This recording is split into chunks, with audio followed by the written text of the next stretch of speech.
You ever say, I will start in 5 minutes, and then it is suddenly tomorrow?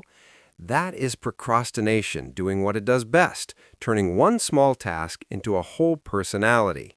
And the worst part is, you can feel it happening while you do it. Procrastination is not laziness. It is a loop your brain runs to escape discomfort. You avoid the big task, you grab a quick comfort, then you pay for it later with stress. In this video, I will show you what nobody tells you about that loop and how to break it. Stay to the end because point 1 is the smallest change that makes the biggest difference. Let us start with number 8. Procrastination is usually mood repair. You dodge the task to dodge the feeling. The task feels heavy, so your brain tries to make the feeling smaller. That is why you suddenly need to tidy your room when you should be working.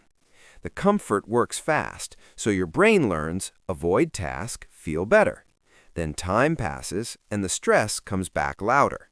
So the first truth is simple. You're not broken, you are avoiding discomfort. Fix, make the first step so small it feels almost silly. Start with 2 minutes, not 2 hours. Number 7. Work on the project is not a task, it's a fog cloud. Your brain hates fog because it cannot see the finish line. Clear steps feel lighter, even if the work is the same. This is why you can do chores easily. They have obvious next moves. When the big task is unclear, you drift to small tasks that feel clean and complete.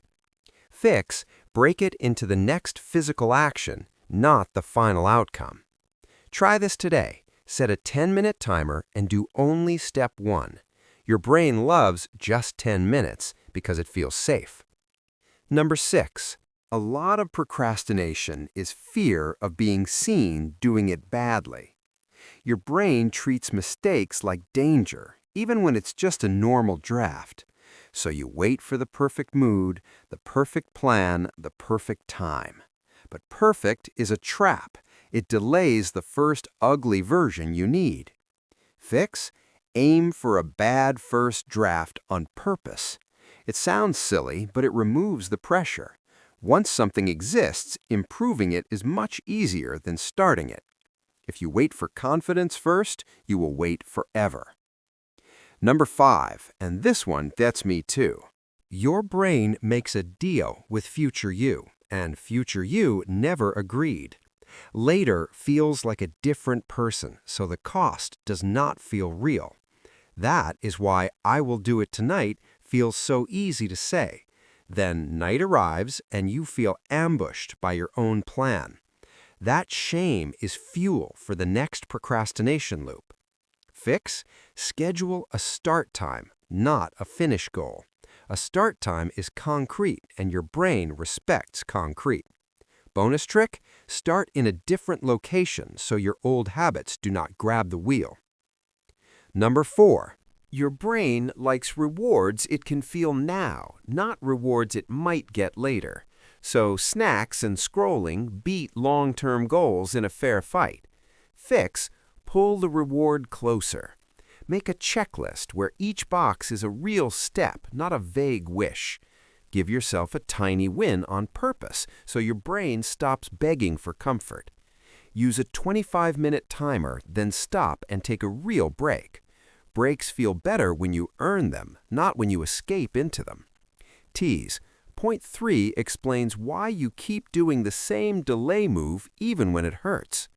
Number 3. Every time you dodge the task, your brain learns that dodging works.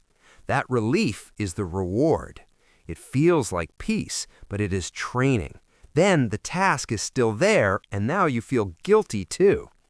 Fix, reward the start, not the finish. When you start, even for 2 minutes, you break the escape reward. You tell your brain, starting is safe, starting pays. Make the escape harder. Put your phone in another room for the first 10 minutes. That one move can stop the loop before it starts. Number 2. When you are stressed, your brain grabs the fastest comfort it knows. That is why procrastination spikes when life is messy, not when life is calm. Fix. Reduce stress before you demand focus. Do 1 minute of breathing, then start. Or take a 5-minute walk, then come back and do the first step. Make a tiny start ritual. Same song, same drink, same seat. If your environment screams chaos, your brain will choose escape. Tease. Point 1 is a simple trick that works even when you feel unmotivated. Number 1. Most people try to feel motivated first, but motivation usually shows up after you begin. So you make starting easier than not starting. The first step can be open the file and write the title. Then set a 2-minute timer and stop when it ends. Half the time you will keep going because the hard part was the start. You are not forcing discipline, you are changing the size of the doorway. That is the real secret. Lower the start line. Once you're moving, motivation tends to follow like a late friend. Let us lock in 3 takeaways you can use today. Takeaway 1. Procrastination is a feeling problem first, so make the first step tiny. Use timers to create a small, safe container, like 10 minutes. Takeaway 2. Remove the easy escape for the first 10 minutes. If your home triggers avoidance, change the location for the start. Takeaway 3. Lower the pressure by aiming for a bad first draft. Clarity beats motivation almost every time. What do you procrastinate on the most? Work, health, or messages? If this helped, subscribe for more simple brain hacks you can actually use. Now go do the 2-minute start and make future you proud.